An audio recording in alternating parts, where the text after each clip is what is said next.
Good afternoon. This is Julia Widup with Writer's Journey TV, and I have with me today Sandy Bobel Zuniga, and she has a story to tell. Starting in her early 20s, she suffered from depression, and just tell us how that all started, Sandy. Well, thanks, Julia. First of all, I want to say thank you so much for having me on. I am honored and privileged to be here with you. So thank you so much. Thank you for being on. And basically, back in well,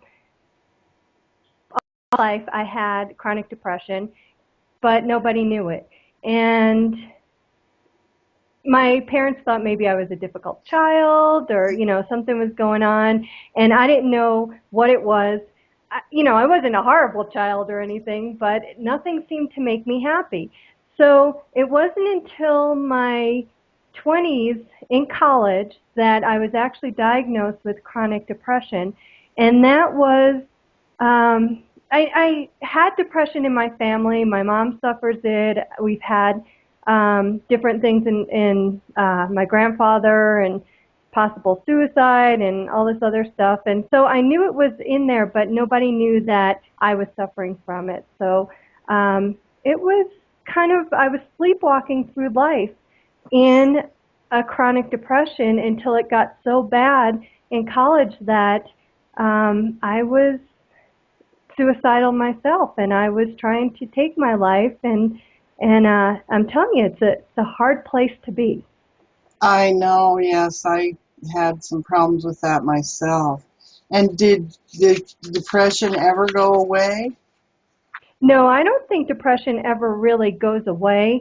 You can find things to sort of manage it, whether it be prescription drugs or behavior modification or something else. I've got my own little philosophy on depression in general, which is it always, it's kind of inside of us. We do have outside factors that influence how we see our depression, but I really think depression is very internal. And I don't know if you had the same, feeling, but everything was, it's kind of about us and what's happening in my life and all that kind of stuff. And it's that you internalize everything and you make things into certain way, whether it's good or bad. But it's all inside. Did you feel that? Yeah, I think I tried to find reasons for it, but mine just suddenly went away when I went through menopause. Really? Yeah, so I don't know, maybe that'll happen for you. I mean, being old has been the best years of my life. Good for you. Yeah. Good for you. Yeah, it hasn't happened with my mom, but depression is a chemical reaction going on in your brain, and how it starts, we don't know, but basically, maybe it was hormonal with you. Evidently, something like that. Although it Hmm. also coincided with sleeping, swimming with the dolphins. Oh, And wow. I swam with the dolphins and I thought, hey, I don't need to take antidepressants anymore. So I just quit. But That seems like a much healthier option to me. yeah, it wore off though. You have to keep swimming with them every so often. So you're going to move down to Florida, huh? Yes. So then, after being suicidal for so long, tell us what happened.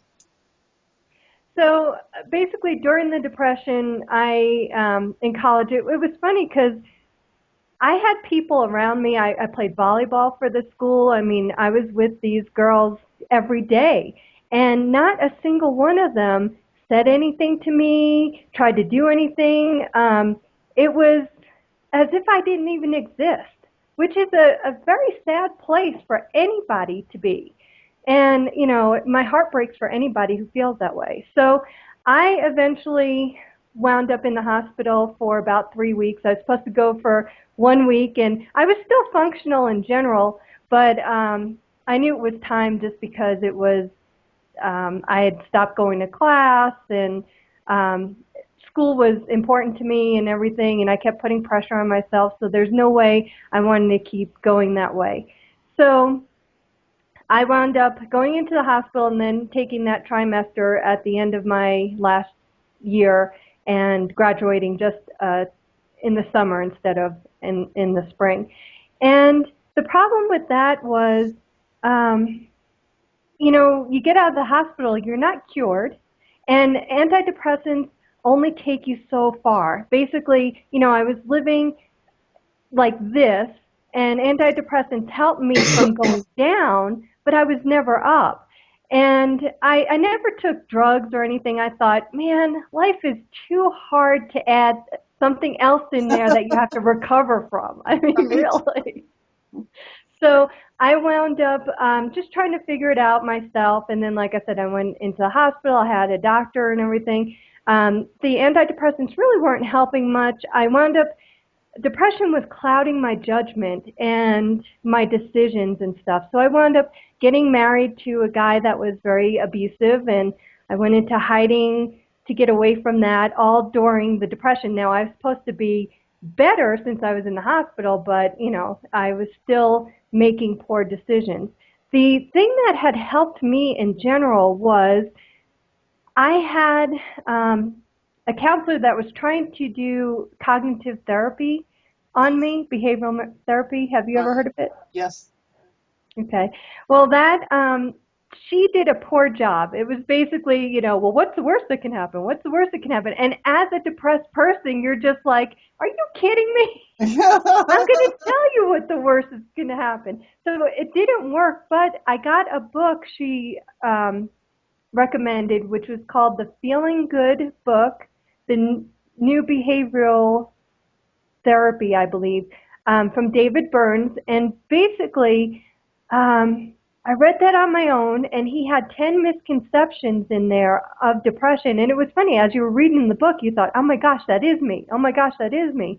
And the 10 misconceptions I wrote on index cards, and I brought them with me everywhere I went. And as I was slipping into a depression, I would go ahead and go find out which misconception I was thinking. And it had helped. It was a tool in my toolbox. It wasn't a cure. It's a tool in the toolbox.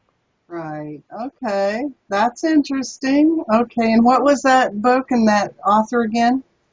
I believe it's David Burns, and it's the Feeling Good book. Okay. And I forget what the subtitle is. It's something like the New Behavioral Therapy or something like that. It's like at least 30 years old, 20, 30 years old, but the concepts still apply today. Yes. Well, I'm so glad you have a few tips because so many people do have depression and it can be a life or death. It's a very serious illness. It, it is. And I don't want anybody ever to discount it as, oh, they're just feeling sad or something like that. It is very serious. And the bad part, like I said, people internalize it. And it really is, these people need to feel um, like they matter. And they do. They absolutely do. I don't ever want anybody to feel like they don't. And that is one step to help. Right. Right. And they can help other people even when they're feeling badly. Yes, they can. And Which is, that's what you're trying to do, right? yes, it is. And tell us what happened after that. So basically, if we fast forward 20 years, I've been kind of, like I said, sleepwalking and doing the best I can um, until about a year and a half ago, or about a year ago, when I was diagnosed with stage 2 breast cancer. And it was a total shock. I didn't know it was atypical cells and it wasn't supposed to be cancer and all that. And then all of a sudden it went from that through stage 1, and then I had so many tumors. It eventually was stage 2 and in my lymph nodes and stuff. What does And stage 2 mean? People say they're stage this or that, and I don't know what that means. Stage 2 is, um, with cancer, you have, usually it's 4 stages. So you can go from 0, like, which is atypical, and that's just cells that aren't formed to show cancer yet. And stage 1 is the first severity all the way to stage 4. Stage 4, a lot of times they, even conventional treatments and stuff may not help. You're kind of at the end of life, sort of. In the medical side, that's what they kind of say. So it doesn't mean that if you have stage 1 that this isn't serious. It absolutely is. It just, it's how far advanced it is and how much medical treatment can be given to help you live longer, in a sense. Okay, okay. And then stage 2 is what? That was just the severity. So I had a couple of different kinds. Some tumors were invasive, some were non-invasive. So we didn't know really what that meant, but it did wind up spreading to my lymph nodes, which at that point that could carry anywhere in the body. Okay, so that's pretty serious. Yeah, now I don't know if it is or not. I didn't do anything extra. I did go through the chemo, and I had a single mastectomy. I did go ahead and remove the breast that had 5 tumors in it, and that was a difficult decision.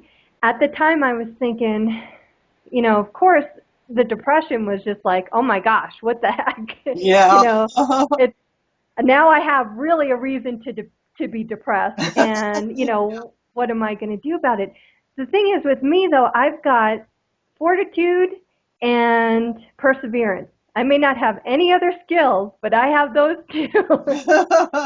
And at this time, somebody telling me, whether it was a doctor or an illness or something, kind of telling me I've got sort of an expiration date, type of thing, I didn't take well to that. I'm not the type that says, oh, you can't do this, and then I'm going to say, oh, I'm going to show you. Yeah. But I am the type that says, I like to make my own decisions. And so back in my 20s, I was kind of making my own decision, trying to end my life for various reasons. And right now it was like this nightmare of cancer kind of was waking me up. And I know that there are plenty of people who say that as well. It was just like, oh, the best thing that ever happened to me and everything. I'm telling you, it's not the best thing that ever happened. But it did wake you up from your sleepwalking. Yes, it did. And I was always looking for a purpose in my life. Basically, a few years ago, I went through infertility treatments and stuff, found out, I couldn't have any children, and obviously I won't have a legacy to carry on. Whether that's good or bad, I don't know. Kids are another discussion where you never know how they're going to turn out. But that would have been, one thing that would have been nice. So when I got diagnosed, I realized that I know I have a lot of inner strength, obviously, or else I wouldn't be here. And there are women that don't, maybe, or don't have it right now. Although when you're faced with an illness, a life-threatening illness, you really find out what kind of strength you have, and it's just amazing. So I thought, those women who may not have the strength, what if they pulled on mine? I've got big shoulders here. I can bear a lot. And if these women really need help, I want to be able to help them, and I want to find my purpose in life. I always knew that it was to love and support people. I just didn't know what that meant, and until basically the cancer diagnosis. So I realized with depression, and it's helping me manage the depression, because with depression, I think if you can get outside of yourself and help others, that helps you with your depression, because it's no longer about you. Right. So So, that is basically where I was going. And then I am always a behind the scenes person. I am not in front of the camera. I've helped, clients basically, behind the scenes and support them. And then all of a sudden I was like, wait a second, I think I need to get in there and show people how I'm going through this cancer diagnosis Mhm. and really let them inside. And I thought, but that's out of my comfort zone. What am I going to do? And then I said, this is too big. This is bigger than me. And it is. And it's just, the ability to share and to really connect with women who are struggling so bad, whether, it's with their cancer, but it's also they're getting depressed, they're getting sad and all that, and I can help them on both sides. And basically, I say I'm the CHO, and that's the Chief Hug Officer. I just don't think there's enough hugs in the world, and to be honest, even back with the depression, if I got more genuine hugs, not hugs that lead to anywhere, just, someone that really cared and gave you a really big hug and just looked you in the eye and said, I'm so glad you're here, would have made a huge difference. And Mm, I want to do that for others. wonderful. So, what made you choose to take your campaign to helping people with cancer rather than people with depression? I knew you were going to ask that.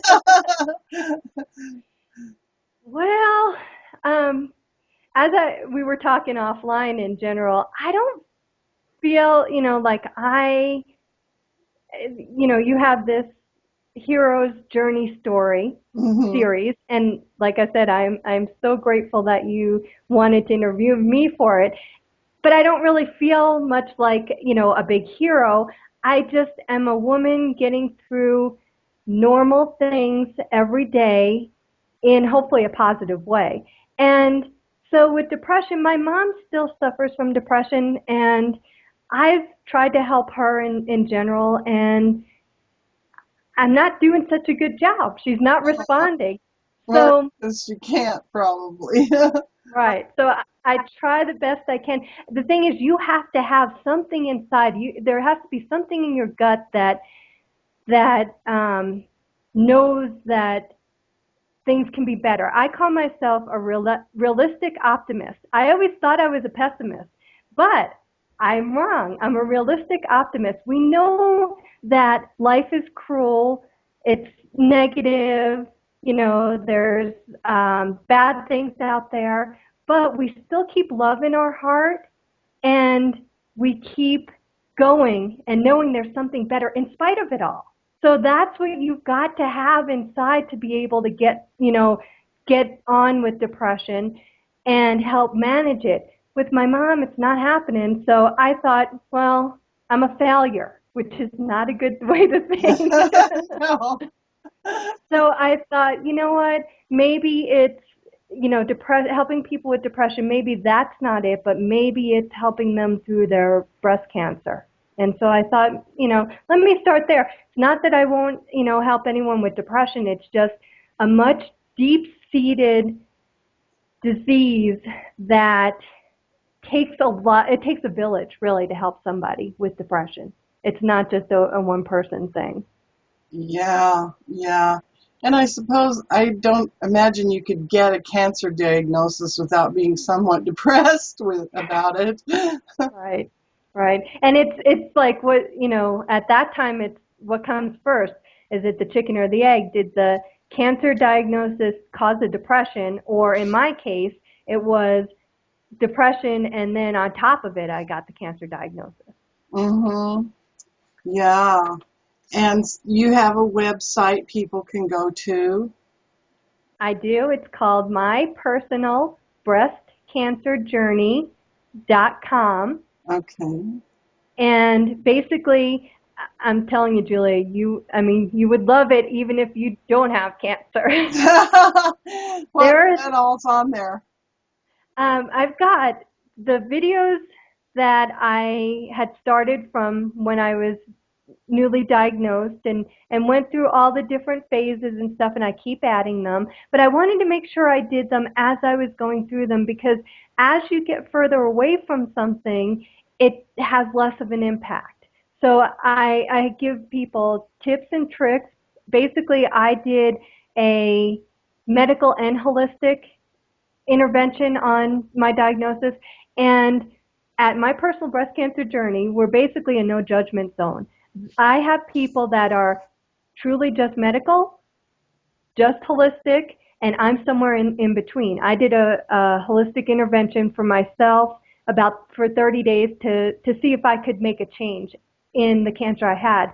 And I didn't, but I knew that, not because I'm a control freak, but I do like to be in control of some things. Mm-hmm. But basically I wanted to see if I could, and since I couldn't, I was like, okay, at least I did what I thought was right. There are no right or wrong in cancer. I'm telling you, there are people, and so they're on either side, and they're like, don't do this and don't do that, and those people in the middle were like, holy cow, that's not fair. Yeah, that would be difficult. You It don't know is. what you would do. I don't know Right, what I so, would do. I right. really don't. If you Google, forget it. You are just like inundated with all kinds of things, and you think you've got something straight, and then all of a sudden, you read something else, and now you're like, I have no idea. So basically, what I want to do is have the women, they can look at my videos and look at other things, but find what resonates with them and really go for it, and then make your decision whether it's surgery, just holistic, or somewhere in between, whatever. Whatever you do, make your decision with conviction and stay with it. I don't want any woman to make their decision and then second guess, worry. Right. We do the best we can with the information we have, and then we go through. So on my site, I've got, like I said, videos. I do want people that come that are newly diagnosed, because I think it's helpful. And then, if they need help, there's so much love going on in there. And I know that sounds very woo-woo, but it just warms my heart. It's not just me. On our Facebook page, we have different interactions, and these women are coming in and just supporting each other, and that's really what I wanted to do. I've got some other things we're working on. Blankets, where the My Personal Breast Cancer Journey team is working on blankets, and basically what we want to do is wrap every woman we can up in a hug. And Oh, those blankets are so nice. warm. I just can't wait to get them out. We're still making them, but that's one thing. And then if somebody is going through a mastectomy, I created these mastectomy drain neck bands, which is kind of like a band that you put around your neck, and then you hold the drains. I send them with carabiners and stuff, and you just hook them on there. And then you can put them underneath your clothes and go out when you need to. You can take a shower, all kinds of stuff. There are other things out there on the market, a little more expensive, and they're longer term, but this is a short term fix. You need something, and it helped me. So I'm like, okay, I want every woman who, if they decide a mastectomy, I want every woman to have a drain neck band, Mm, just to make it easier on them. And then hopefully get a warm blanket to be hugged, and, yeah. just, How could they find your Facebook page? we're on Facebook.com/My Personal Breast Cancer Journey. Okay. So, And basically, we're in this together. This is not, I mean, it started off as my personal, uh-huh. journey. But it's not. We're in this together. This is every woman who comes and interacts. It's their story too. And it's just amazing, because not every single diagnosis is the same. We'll have some commonalities, but everybody has, they react to it different. Their bodies react to it different. It's just, there's not a one size fits all. And it's just wonderful how we can all come together and just, support each other, and give virtual hugs, and know that there's somebody there at all times. Yeah, that sounds like a wonderful group. It is. So your website's mypersonalbreastcancerjourney.com, and the Facebook is facebook.com my personal breast cancer journey. Correct. Okay, and we're almost out of time. Do you have anything else you'd like to add before we wrap this up? Yeah. I want to add just a few things. One thing, although I don't always conform to it because I am still struggling with depression, but remember, life is a gift that you have to open each day like a child on Christmas. Yes, that's that would be the one thing that I discovered about depression is stay in the present as much as you can. Don't think about the past, don't think about the future. Right. Yeah. Now I'm a future thinker. I don't live for today. I live for tomorrow, which is why that diagnosis really hit me hard. But tomorrow is another day. We're going to unwrap that day, and we just gotta figure out how we can approach it with enthusiasm. And again, when you have something else to look forward to, if you're helping somebody else, regardless, it doesn't have to be a website, it doesn't have to be anything. It could be your neighbor, an elderly neighbor who needs groceries or something. Just get outside of yourself and look to other people and see how you can give. As you give, you get. As we've heard it before, and it's not just a cliche. It really is something for life. Yeah. All right. Well, thank you so much, Sandy, for being on the show. And I will look forward to checking out your Facebook page and your website. Great. Thank you so much, Julia, for having me on. I have eternal gratitude to you for having me on here. All right. Thanks. Thank you. And I'm sending